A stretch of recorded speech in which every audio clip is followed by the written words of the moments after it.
Assalamualaikum warahmatullahi wabarakatuh. Selamat sore pemirsa, kembali lagi bersama saya Alaika Muhammad dalam program Aula Dialog. Pemirsa, kita tahu bahwasanya hari ini adalah bulan Ramadan, maka Ramadan tidak akan berpisah dengan yang namanya zakat sebelum kita menunaikan hari raya Idul Fitri. Zakat bisa menjadi solusi di tengah cobaan pandemi virus corona COVID-19 yang juga melanda tanah air ini. Wabah ini bukan hanya mengancam kesehatan warga, tapi juga mempengaruhi kehidupan perekonomian mereka sehari-hari. Akibat wabah ini, banyak di antara mereka tiba-tiba menjadi miskin karena dirumahkan atau bahkan terkena pemutusan hubungan kerja atau PHK. Pelaku sektor UMKM yang biasanya panen rizki selama bulan Ramadan dan Idul Fitri, kini banyak yang gigit jari karena merosotnya daya beli dan berkurangnya konsumen. Dalam kondisi demikian, tanggung jawab bukan hanya di tangan negara. Masyarakat, khususnya kaum muslimin yang memiliki kemampuan lebih, bisa mengambil bagian meringankan beban saudaranya yang saat ini mengalami kekurangan, yakni melalui instrumen zakat. Apalagi jika potensi zakat yang diperkirakan mencapai kisaran 375 triliun bisa dimaksimalkan. Saat ini dari jumlah itu baru tergarap 15 triliun rupiah. Sejak awal Ramadan lalu, Majelis Ulama Indonesia telah mengeluarkan fatwa pemanfaatan zakat infak sedekah untuk penanggulangan wabah COVID-19 dan dampaknya. Dalam pertimbangannya, Komisi Fatwa MUI menyebutkan dampak wabah COVID-19 tidak hanya terhadap kesehatan, tapi aspek sosial, ekonomi, budaya, dan sendi kehidupan yang lain. Pemirsa, bersama saya Alaika Muhammad. Kali ini saya mengundang narasumber dari relawan NU Care Lazisnu, yakni Mas Andre Setiawan. Assalamualaikum Mas Andre. Waalaikumsalam. Oke, gimana kabarnya Mas? Alhamdulillah baik Gus. Sehat ya? Sehat alhamdulillah. Iya. Mas Andre, Iya. kalau pemirsa tahu Mas Andre ini saya ajak ke sini, saya perkosa sedikit. Kalau nggak datang ya hati-hati saja, di rumahnya nanti bisa hilang semua barang-barangnya. Oke. Jangan ketawa terus kalau ketemu saya Mas. Kebiasaan. Ini kita di studio, nggak boleh ketawa-ketawa Mas. Oke. Mas Andre, udah berapa tahun ini Mas di Lazisnu ini? Jadi relawan. Sudah kurang lebih 2 tahun setengah. 2 tahun, sudah lama ya? Oke. Ada perbedaan ya program Lazisnu atau kerja Lazisnu sebelum pandemi sama ketika pandemi ini? Sangat berbeda. Sangat berbeda ya? Signifikan. Tambah banyak orang miskinnya Mas? Sangat. Untuk pandemi ini ya kita sangat mengakui bahwa teman-teman yang kerja di pabrik banyak yang di PHK. Kemudian teman-teman yang usaha mikro yang menengah ke bawah itu sudah sangat luar biasa dampaknya untuk di era pandemi COVID-19 ini.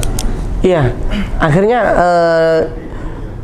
deritanya mereka itu yang dilontarkan kayak gimana Mas? Misalkan? Luar biasa, di kita sendiri di sekretariat itu banyak sekali, hampir mungkin setiap hari ya.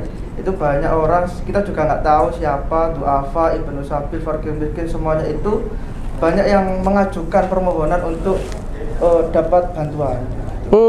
Pengajuan permohonan. Ya, ada bantuan gitu.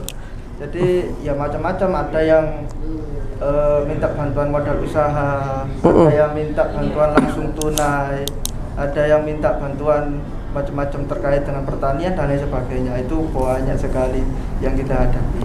Oke, siap. Untuk Mas Andre sendiri, dari kebijakan Lazisnu ya, kebijakan Lazisnu yang diketahui Mas Andre selama Mas Andre menjadi relawan ini ya, penderita COVID itu apakah juga bisa masuk kategori miskin Mas?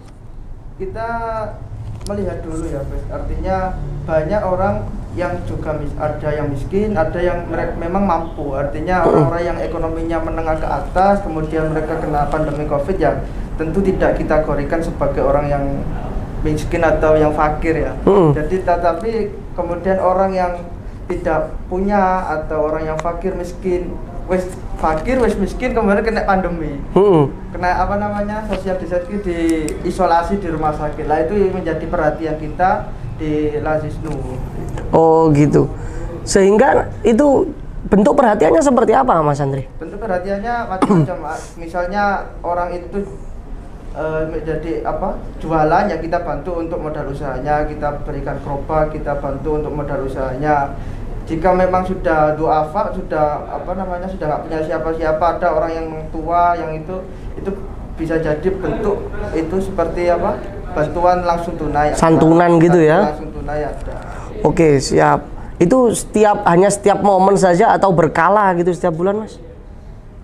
Kalau yang tunai itu biasanya per bulan ada yang bulanan ya. Ada yang per bulan. Oke, tergantung keuangan juga ya yang ada di Lazis ya. Ya, betul. Siap. Ini karena pandemi, pemasukan juga berbeda sebelum pandemi, sehingga kalau prediksi atau fenomena yang saat ini ada, Mas Andri, pemberi zakat atau muzaki, bahasanya kan gitu ya, itu apakah juga berkurang ketika pandemi ini? Kalau yang saya ketahui justru tambah banyak muzaki itu. Gitu ya? Iya, justru lebih banyak karena orang-orang itu kita kan menerima zakat, infak dan sedekah itu bukan dari personal saja. Kita menerima itu juga dari dana-dana CSR dan luar biasa. Waktu pertama-tama pandemi itu kita sempat mengelola kurang lebih 2.000 sampai 3.000 sembako untuk kita salurkan di masyarakat yang terdampak pandemi COVID-19.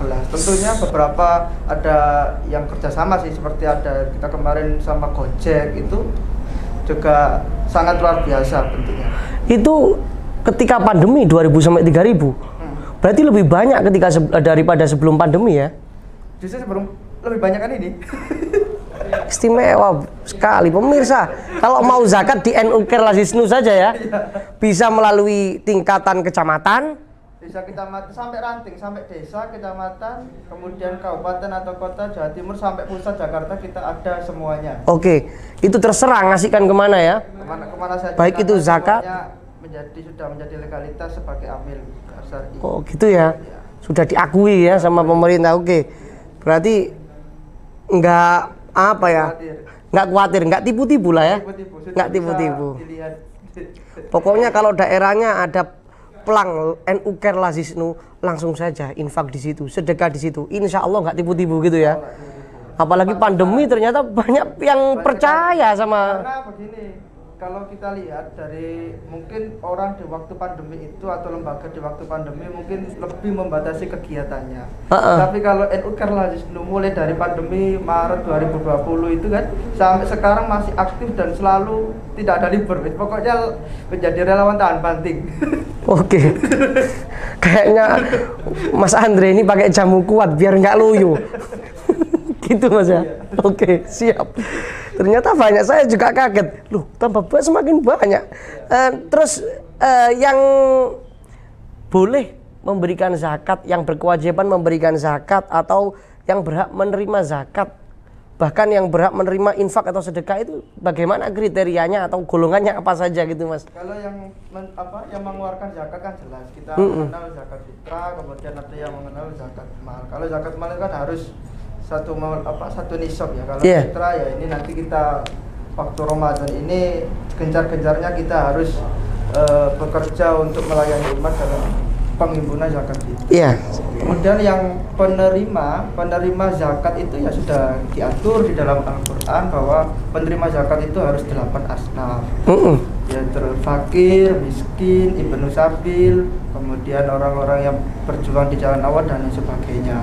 Akan tetapi begini bedanya, kalau kita berzakat di Lazisnu dengan yang tidak di Lazisnu itu biasanya atau amil dan tidak amil. Jadi kalau kita berzakatnya di Lazisnu itu biasanya profesional, tepat sasaran.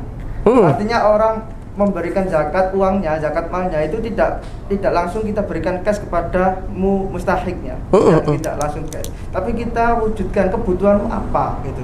Kalau kebutuhannya adalah modal usaha, ya kita bantu modal usaha dan kita bimbing sebisanya sehingga dia yang awalnya mustahik kita upayakan menjadi muzaki. Seperti itu. Jadi uang-uang zakat yang diperoleh, yang dihimpun dari kita itu akan kita produktifkan gitu. Biar dia menjadi muzaki ya. Dia menjadi muzaki. Jadi ada moto al-yadul ulya khairu min yadis sufla. Gitu ya. Dari dia minta akhirnya menjadi memberi. Sangat mulia sekali motonya Lazisnu. Oke, pemirsa, Mas Andre. Jangan bosen sama saya ya. Ditahan dulu jawabannya. Pemirsa jangan kemana-mana, kita rehat sejenak. Tetap setia dalam program Aula Dialog. Sampai pesan-pesan berikut ini.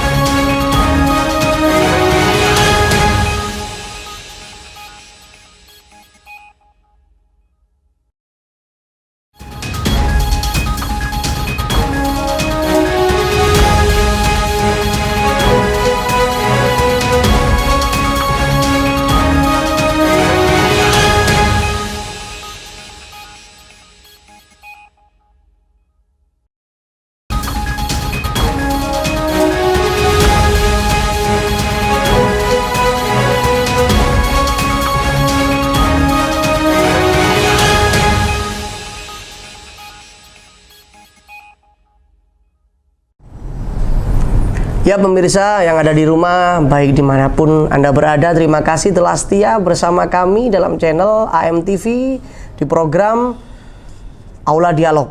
Masih bersama dengan saya Alaika Muhammad dan narasumber kita Mas Andri Setiawan.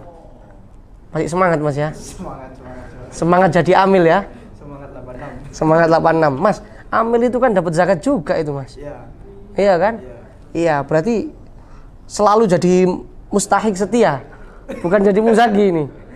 Dari mustahik setia, tapi itu Gus, kalau Lazisnu atau NU itu harus kita bedakan dengan las-las yang lain yang tidak di bawah naungan ormas. Karena kalau Lazisnu itu ya kita ini setengah kerja dan setengah ngabdi. Oh gitu. Jadi ya ada hablum minallah dan hablum minannasnya. Tidak murni profesional dan ada unsur sosialnya gitu ya. Ada unsur sosialnya itu.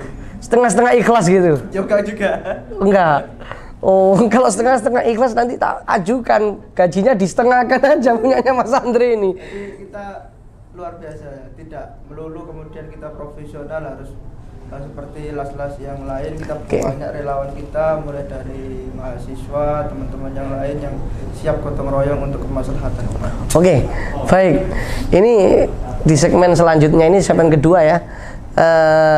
Ada pertanyaan ini. Biasanya yang dizakatkan itu apa saja? Yang dizakatkan selama kami menjadi amil ya rata-rata uang, Gus. Rata-rata uang. Kemudian ya sebenarnya banyak sih zakat-zakat tijarah itu yang berhubungan dengan pertanian ya, jagung, gandum dan lain sebagainya. Tetapi yang paling banyak orang itu milih ringkesnya, milih enaknya. Uang. Kemudian kalau nanti ini momen-momen Ramadan biasanya kita menerima juga zakat yang berupa beras zakat fitrah. Dan zakat fitrah pun itu kan bisa diuangkan, jadi nggak melulu beras. Ada juga fidyah, jadi orang yang tidak bisa melakukan puasa itu bisa langsung membayar fidyah berupa kotaan itu nasi itu. Kalau itu langsung kita sebar, nggak bisa ke fakir miskin ya, nggak bisa itu, harus habis ya. Harus habis. Tapi Mas Andri nggak pernah bayar fidyah kan? Alhamdulillah enggak. Khawatir saya karena apa nggak bayar fidyah. Perasaannya juga masih sehat, tapi masih puasa ya? Alhamdulillah masih. Oke, ya sudah. Untuk zakat sendiri biasanya di luar Ramadan ini, apakah juga masih ada yang menjadi muzaki itu? Ya ada, cuman nggak banyak seperti di bulan-bulan Ramadan.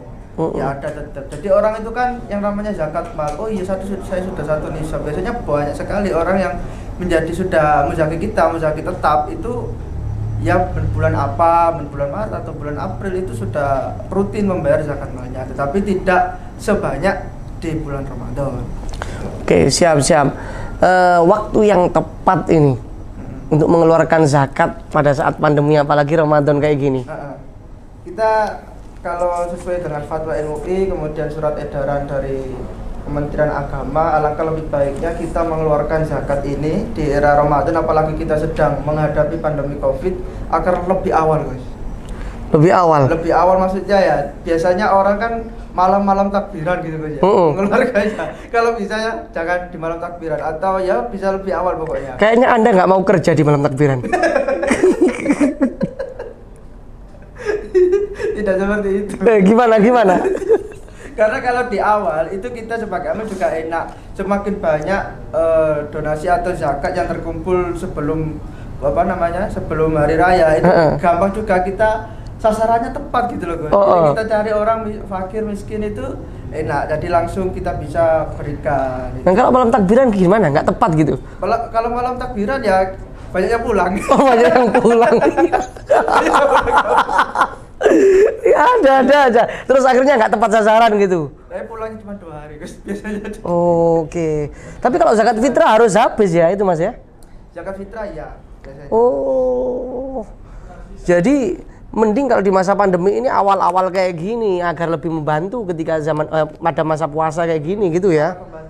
Oke. Pemirsa, kalau belum zakat silakan zakat sekarang saja karena Lazisnu kayaknya malas kalau malam takbiran membagikan gitu. Oh nggak gitu ya? Oh nggak gitu juga. Oke, siap. Malam takbiran itu biasanya kita juga tahun kemarin di puasa kemarin kan kita sudah mengalami pandemi ya. Iya. Itu sampai pengurus-pengurusnya sepuh-sepuh itu sampai itu ikut andil dalam pendistribusian vidya waktu itu. Waktu itu sampai di Kepitingan. Kalau sampean tahu Kepitingan di Sidoarjo yang kita harus melewati sungai sampai 1 jam itu. Vidya kebanyakan tahun kemarin kita distribusikan di situ.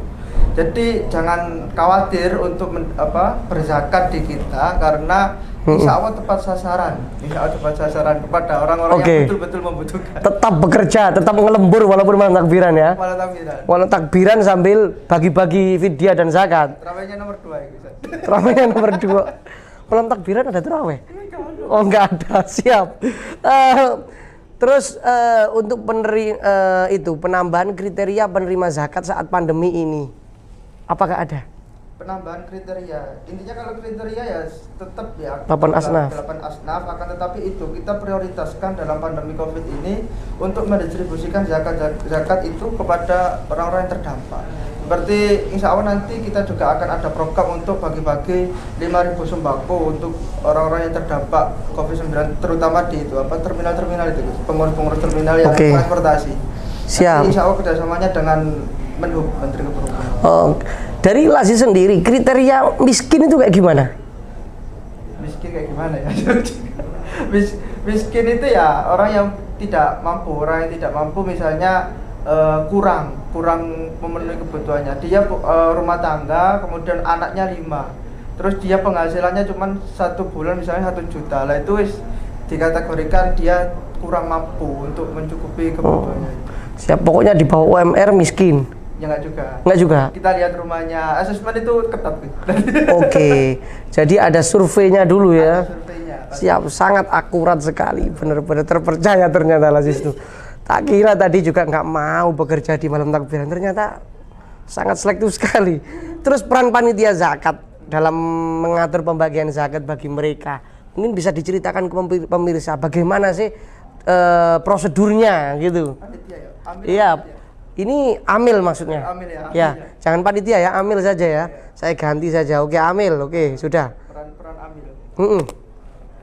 Kalau peran amil dalam pandemi COVID ini ya tadi sudah kita bahas di awal tuh ya. Iya. Artinya kita intensifnya itu lebih tinggi daripada sebelum pandemi. Jadi misalnya kita dalam 1 minggu libur 3-4 hari atau berapa santai-santai nggak ada kerjaan. Kalau di pandemi COVID-19 setahun penuh itu mungkin bisa kita hitung kita liburnya cuma berapa hari. Karena banyak sekali perusahaan menitipkan dana-dana CSR itu yang banyak sekali, Bos. Kalau individu mungkin nggak banyak ya, artinya paling berapa juta. Tapi kalau kita sudah seperti Mas Pion itu mengeluarkan pabrik yang besar itu yang kemudian kita harus banyak mengeluarkan tenaga dan pikiran. Karena juga harus dikelola gitu ya. Dikelola dan kemudian didistribusikan kepada orang-orang yang tepat. Dibentukkan kayak gimana itu Mas Andri? Rata-rata sembako kemarin. Sembako. Terutama kemarin juga ada yang dari Didi Kempot. Itu juga termasuk. Oke. Gini Mas. Tadi selain santunan, sembako, program yang lain bentuknya kayak gimana?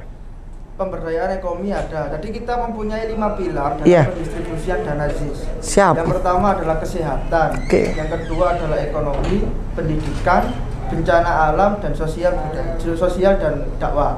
Sosial dakwah. Jadi kelima pilar itu nanti kita akan wujudkan menjadi program-program yang kreatif dan produktif. Misalnya tadi dalam santunan sembako ya, tetapi kalau dalam hal perekonomian itu juga sangat membantu. Perekonomian seperti modal usaha kita di Suku Tengger, gue tahu Suku Tengger pernah Bromo, ya. nggak pernah. Katanya bagus. Katanya bagus, tapi itu katanya Bromo. YouTube ya. Bukan promonya, tetapi pedalamannya di Pedalamannya. di Tengger.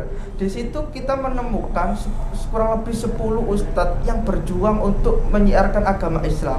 Di sana Tengger tahu sendiri, ada yang abangan, ada yang dan lain sebagainya. Itu para ustadz itu tidak kerja kemudian hanya dakwah gitu. Nah, sehingga kita prihatin, kita berikan dana zakat dari para Lazis. Iya itu, kemudian untuk memberikan modal usaha kepada, alhamdulillah bisa diwujudkan menjadi ada yang jualan cilok, ada yang jualan LPG, ada yang jualan dan lain sebagainya, banyak sekali. Sayur juga banyak di sana yang jualan itu. Di Tengger sana ya? Di Tengger itu luar biasa. Nanti bisa di follow juga Instagramnya Lazisnu dan YouTube. Oke, namanya apa Instagramnya? Lazisnu Jatim. Lazisnu Jatim tanpa spasi ya. YouTube-nya juga gitu ya? Iya. Lazisnu Jatim.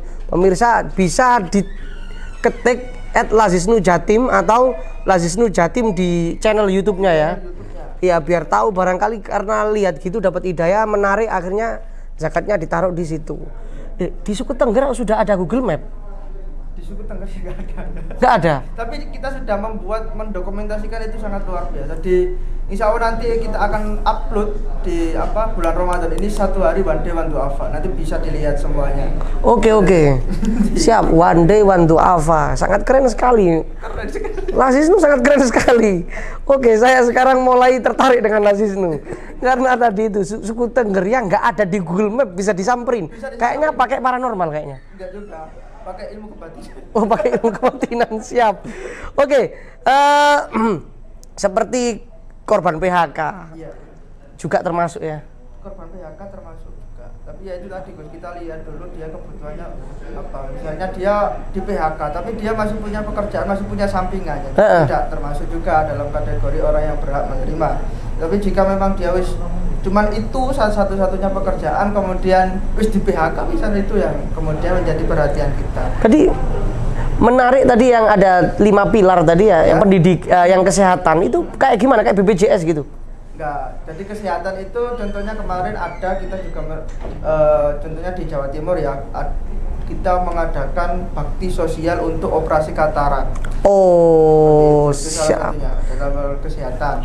Oke. Sunatan massal dan lain sebagainya. Sehat itu ya? Kita. Padahal tambah sakit itu. Kita harus bersyukur, Gus. Artinya kalau berbicara tentang Lazisnu itu tidak hanya di pusat dan di wilayah saja, tetapi gerakan kita, jaringan kita itu sudah sampai ke tingkat ranting, desa, cabang, kecamatan sampai desa. Mereka sudah profesional, mereka sudah dibekali dengan ilmu-ilmu keamilan, dengan madrasah amilnya itu. Jadi insya Allah kita mau minta program apa, itu ranting kecamatan insya Allah sudah siap. Oke. Sangat menarik. Saya kebetulan sudah khitan, tapi ditahan dulu saja. Jangan ketawa ya. Pemirsa, kita rehat sejenak sampai pesan-pesan berikut ini.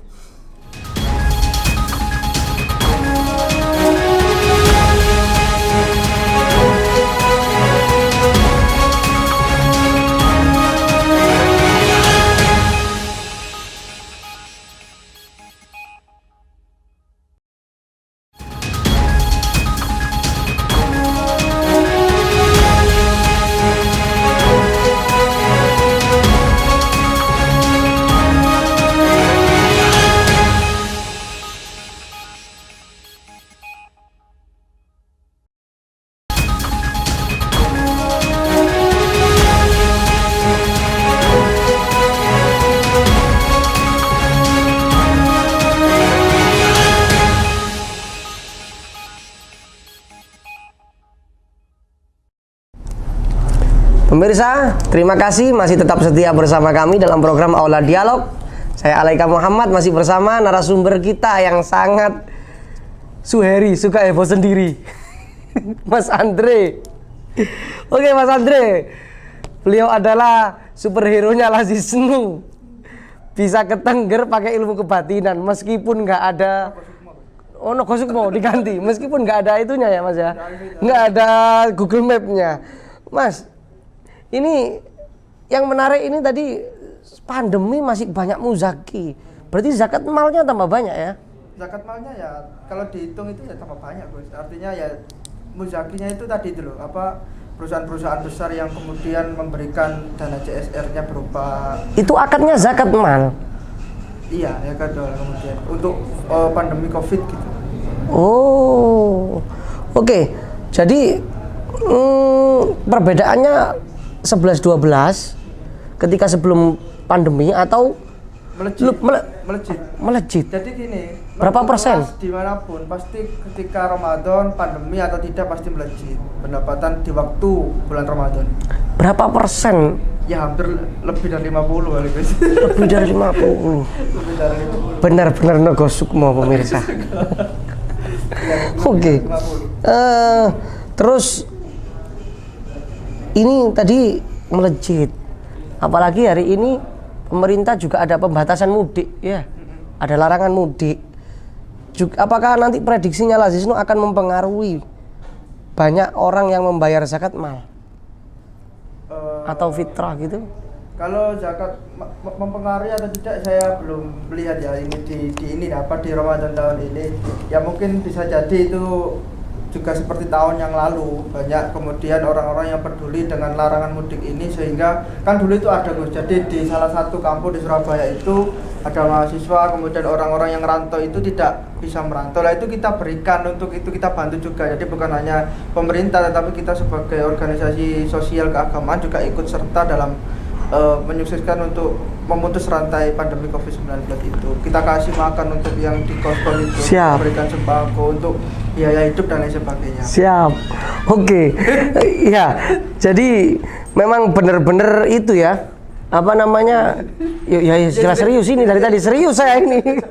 Ya benar-benar banyak muzakinya juga banyak yang menerima, seimbang. Alhamdulillah. Setiap tahun gitu tuh pasti nol saldonya. Kalau gini ya, jadi kalau kita berbicara tentang muzaki ini gini guys. Kalau ada perbedaan fundraising, pengumpulan di beberapa tingkatan guys. Kalau di ranting sama kecamatan, mereka menggunakan gerakan yang namanya sedekah sedino sewu. S3. Itu kan setiap rumah dikasih kaleng-kaleng. Kalau per kecamatan sudah 1000 kaleng, itu berarti kita tinggal mengkalkulasikan satu rumah dapat berapa. Kalau sedino 1000, sedino 1000 berarti satu rumah paling enggak 30.000. Kalau 30.000 kali 1000 itu sudah 30 juta. 30 juta satu Ya, bulan. Sekitar 30 juta itu kalau ranting, kalau kecamatan. Oh, itu. Akan tetapi kalau sudah kita menginjak wilayah kabupaten atau kota dan wilayah provinsi Jawa Timur seperti PW Lazisnu, itu sudah tidak menggunakan cara-cara itu, tetapi kita menggunakan cara-cara yang fundraising menengah ke atas kepada orang-orang pengusaha, ajakan-ajakan berzakat. Dan yang paling menarik itu kita pakai itu apa OVO, GoPay gitu. Oh. OVO, GoPay dan lain sebagainya. Itu nggak pakai S3 lagi. Sudah nggak pakai S3 lagi. Apa tetap S3 sedekah sedino 1 juta? Ya, bisa jadi. Bisa jadi gitu. Sedino SAM. SAM juga bisa ya. Oke. Pokoknya sak dhisik ya. Itu sangat membantu. Kita itu di BRI Syariah, di salah satu bank di BRI Syariah itu kita nggak tahu Gus, kadang-kadang itu kita tidak tahu siapa yang menjadi muzaki kita dalam hal infak dan sedekah itu. Tetapi karena gerakan GoPay itu tadi ya, GoPay sama OVO dan lain sebagainya itu, mula-mula kemudian 1 bulan sudah 15 juta, 1 bulan sudah berapa, itu cepat sekali penambahan. Tapi kita tidak tahu muzakinya siapa. Keren. Itu, Jadi hamba Allah. Oke, banyak sangat banyak hamba Allah ini. Itu. Semakin banyak hamba Allah, semakin banyak yang terbantu membangun ekonomi rakyat gitu. Pemerintah apakah ada andil di situ juga? Pemerintah melalui Basnas pasti Gus. Tetapi gini, kalau Basnas itu biasanya mereka juga banyak sekali mengumpulkan dana ZIS ya. Iya. Untuk pendistribusiannya kerap kali Basnas juga melibatkan LAS. Terutama LAS itu dalam hal pendistribusiannya. Contohnya nih dalam hal pendidikan kemarin, Basnas mempunyai 250 program beasiswa santri yatim ya, 250 santri yatim atau duafa. Nah itu yang dilibatkan pasti LAS, terutama kemarin kita mendapatkan slot itu 250 itu, sehingga kita sebar di seluruh Jawa Timur agar bagaimana monggo santri-santri yatim yang benar-benar membutuhkan biaya pendidikan agar bisa mengajukan dan mendapatkan uang itu dari Basnas. Oke. Jadi andilnya jelas antara pemerintah dan organisasi sosial gitu, antara NU. Ada berarti ada hubungan atau keterkaitan kolaborasi ya, antara Basnas atau Lazisnu. Oke, padahal Basnas punya pemerintah juga. Berarti belum punya akses untuk santri gitu ya. Ya itu lewat-lewat. Kelebihannya di pendidikan agama tuh ya Lazisnu ini. Oke, sangat menarik sekali. Terus ini tentang perusahaan. Tadi ngomong CSR kan gitu. Biasanya kan karyawan ada THR. Nah, apakah itu juga termasuk dari zakatnya perusahaan? Enggak, Bos. Enggak Juga. THR itu kan kalau saya juga kurang tahu ya. Artinya THR itu mungkin sudah ada undang-undangnya dari Kementerian Tenaga Kerja atau kewajiban untuk memberikan THR. Itu kewajiban perusahaan untuk memberikan THR kepada karyawan-karyawannya. Tetapi kalau zakat perorangan itu ya jelas-jelas sudah harus sampai 1 nisab, artinya harus sampai. Apa nggak pernah itu Lazis ke perusahaan buat ngordinir karyawannya ingin bayar zakat gitu, nggak pernah? Pernah juga, tapi ada salah satu perusahaan kita untuk itu. Contoh? Tidak bisa disebutkan. Jadi ada cuman ya contohnya ya aula sudah berjalan. Aula situ media. Aula media. Karyawannya aula. Apa sudah itu menunaikan zakat harus dilazisnu, Gus. Jadi saya jadi karyawan aula gitu ya. Terus bayarnya wajib di Lazisnu gitu ya. Semua pegawai aula itu. Ada sebagian sekitar 20 orang, Gus, yang sudah infaknya ke kita setiap bulan rutin. Oke, bukan dari THR-nya ya? Bukan dari THR. Ya doakan saja saya dapat THR dari aula juga. Biasa juga kan ini ya, bos, ya penulis buku harus zakatnya ke Lazisnu. Oke. Ini setengah perkosa ini, berarti pemirsa. Tadi kaleng itu ya. Kaleng itu efektif juga ya? Sangat efektif. Tuh, saya di rumah itu ada kaleng kayak kaleng kumplung itu kan. Tapi nggak pernah diambil loh. Kok bisa? Saya juga nggak tahu. Ya coba diteliti saja. Saya di wilayah Kelurahan Jemur Wonosari, Surabaya. Harus dikontak di siapa ya? Nah, itu belum ada yang ambil itu kaleng itu, hampir 2 bulan itu loh Mas. 2 bulan ya? Iya. Katanya efektif kok, punya saya kok belum diambil itu. Yang S3 itu kan ya? Sedekah sehari 1.000 itu ya? Sedekah sehari 1.000. Tinggal dihubung aja kontak person yang ada di kalengnya. Oke. Langsung meluncur. Dari pihak pemerintah, Pemprov atau Pemkot juga adakah yang di Lazisnu, atau Lazisnu menggunakan strategi seperti apa gitu? Dalam hal apa itu Mas? Ya untuk mengakomodir lah membayar zakat atau infak gitu. Ya kalau kita berbicara tentang negara, Pemprov, Pemkot dan lain sebagainya itu semuanya dari PNS-nya dan lain sebagainya itu sudah masuk ke Basnas, Gus. Dalam hal fundraising. Jadi kita tidak bisa ke situ. Cuman kalau misalnya yang lain-lain terkait di luar itu kita bisa menggunakan media fundraising itu untuk menarik zakat infak sedekahnya melalui Lazisnu. Siap. Oke, sangat tertarik saya untuk zakat di Lazisnu. Tunggu saja zakat saya. Kita tunggu. Oke. 20 orang gitu. Khusus untuk amil dah. Oke, siap. Ya, memang ini Mas Andri ini adalah senior saya di zakat tapi. Iya. Di zakat saja. Saya santri jenengan. Oke, siap. Pemirsa, tertarik kan untuk membayar zakat di Lazisnu? Jangan kemana-mana, tetap setia pada channel Aula Media Televisi atau AMTV dalam program Aula Dialog. Kita lihat sejenak sampai pesan-pesan berikut ini.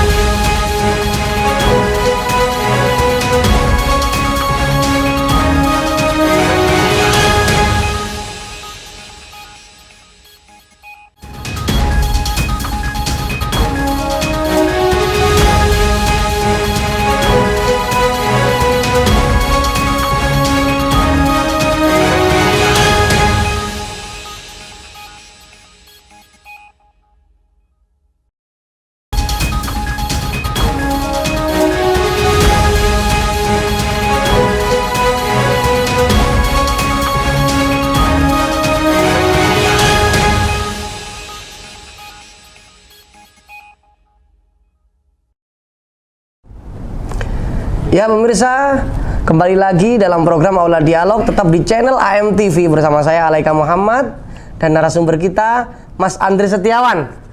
Ya, siap tok wis pokoknya. Pokoknya gak malas nyambut gawe, insyaallah Lazisnu berkah gitu ya.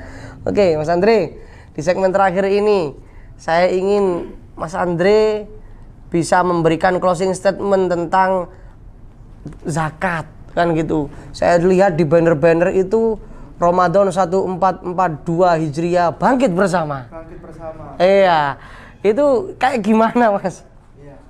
Jadi di tahun kemarin kita sudah Bangkit sendiri-sendiri. sudah berhasil untuk mengumpulkan dana ZIS itu di bulan Ramadan se-Jawa Timur itu kurang lebih sekitar 90 M, sekitar 90 miliar. Jadi untuk kebangkitan umat dan kemaslahatan umat lah. Oke. Sekarang ini Iya. tema yang kita ambil adalah bangkit bersama, itu dari Lazisnu Pusat, yang artinya mari kita kaum muslimin, muslimat, terutama warga Nahdliyin, agar di tengah-tengah pandemi COVID-19 ini mari kita tetap semangat dan bangkit untuk menjalankan aktivitas sehari-hari, terutama di bulan suci Ramadan. Insya Allah saya mengajak kepada semuanya, terutama warga Nahdliyin, agar menyalurkan dana zakat infak sedekahnya kepada NU Lazisnu.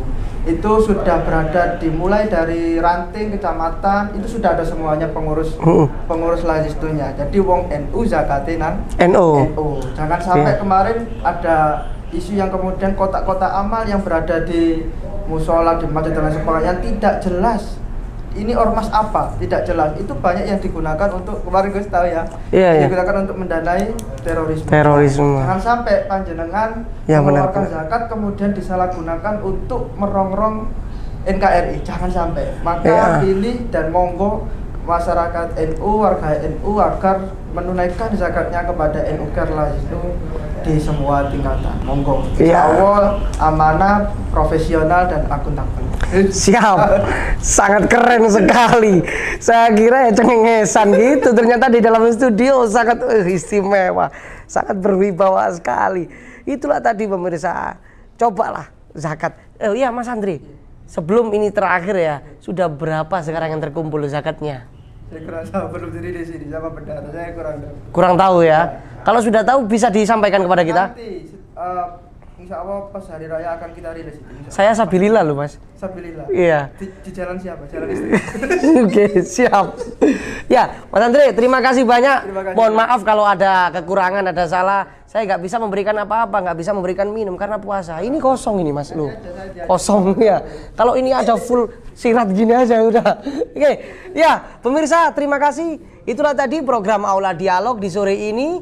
Saya mohon undur diri, Alaika Muhammad mohon undur diri. Mohon maaf sebesar-besarnya. Wallahul muwaffiq ila aqwamit thoriq. Assalamualaikum warahmatullahi wabarakatuh. Waalaikumsalam.